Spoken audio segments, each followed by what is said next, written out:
صح. إن شاء الله وأسوي أنا حبيبكم مع حبيب أركينا حافظي ده أسباركينا. جوجا قولي. وهو يحكينا محا يسوي لهم قرح بنا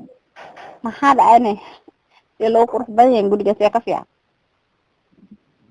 الملاية دول قرح بنا وين اسمه طيب يا وضعي وحافظ قناة ولا شيء غير اللي عايز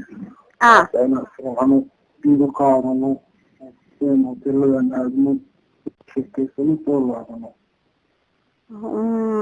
أنا وصلت ما قنعت أنا ولا لك كل شيء قنعت أنا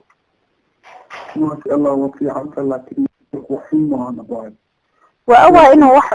هين لكن أنا هو بيجي جموع هم بو كفول بهو بيجي يا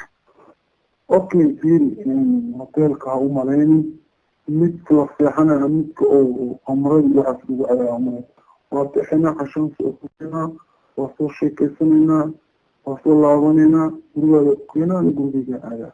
kulanti wacan oo wanaagsan daawadayaal waa anigoo aan Nuurkey halka naga daawanaysan waa Nuurkey official fadlan hadaa ku cusub tahay channelka subscribe sar sidoo kale gambalelka fursa uga mid noqotid daawadayaasha ugu horeeya nin Soomaali ah oo degan dalka Ingiriiska reer UK London ayaa muuqaalo siiga ah ka duubay gabar reer Muqdisho ah gabadhan oo codad iyo muuqaalo uu ka duubay xujo kaga dhigay inay nolosha wax walba aysan ka diidin muuqaalkan waa cajalad uu ku baahiyay baraha bulshada waana isbarashadii koobaad ee isbarteen ilaa intii uu wadanka ku soo laabanayay gabadha waxa uu ka duubi jiray muuqaalo sida ay sheegtay gabadha waxa laga duubay habeen iyo maalin inay wada hadli jireen oo uu si ballansan jiray inkastoo ay ka diiday inay hotelkooda kulmaan balse muuqaalo qarsoon ayuu ka duubtay kadibna waxa uu soo galiyay baraha bulshada waa markii ay isku dhaceen gabadha haddaba dhammaan Soomaalida reer London UK waa inay soo qabtaan ninkan oo ay sharciga la tigsadaan fadlan si gaarsiiya Soomaalida reer London UK intaan ku kulmi doono muuqaalka xiga waxaan idin leeyahay sidaas in nabadgelyo mahadsanidin.